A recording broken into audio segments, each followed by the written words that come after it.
ICTTRB আয়োজিত laboratory animal management and different bioassay এই ট্রেনিংটি কমপ্লিট করেছি সাকসেসফুলি।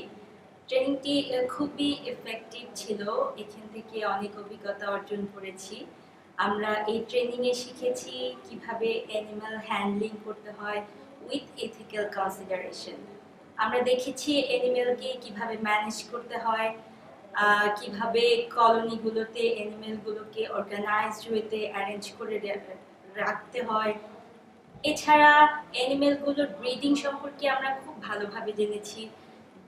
ডিফারেন্ট বায়োএসিগুলো কিভাবে করতে হয় প্র্যাকটিক্যালি আমরা সেগুলোকে দেখেছি, এবং সর্বোপরি আমরা অ্যানিমেল সম্পর্কে অনেক বেশি কিছু জেনেছি যেগুলোকে আমরা আমাদের প্র্যাকটিক্যাল লাইফে কাজে লাগাতে পারবো। বিশেষত আমি একজন ফ্যাকাল্টি হিসেবে অনেক স্টুডেন্টকে সুপারভাইজ করি তাদের অ্যানিমাল বেসড রিসার্চগুলো কমপ্লিট করার জন্য।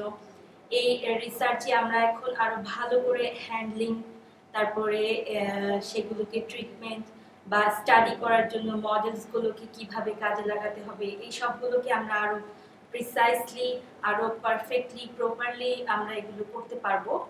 সো আমি পার্সোনালি এই রিসার্চ থেকে, এই ট্রেনিং থেকে অনেক বেশি উপকৃত হয়েছি, এবং যারা এই ট্রেনিং করে নাই বা যারা অ্যানিমাল বেসড কাজের সাথে রিলেটেড তারা এই ট্রেনিংটা যদি করে তাহলে উপকৃত হবে।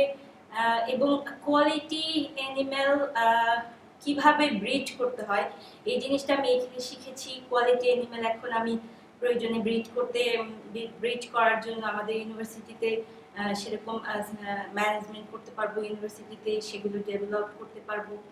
সো এগুলো আমি কাজে লাগাতে পারবো। আমি যারা এই ধরনের অ্যানিমাল বেসড কাজ করে বা করতে চায় তারাও এই ধরনের ট্রেনিং ICTTRB থেকে করতে পারে, তাহলে তারাও উপকৃত হবে। ধন্যবাদ।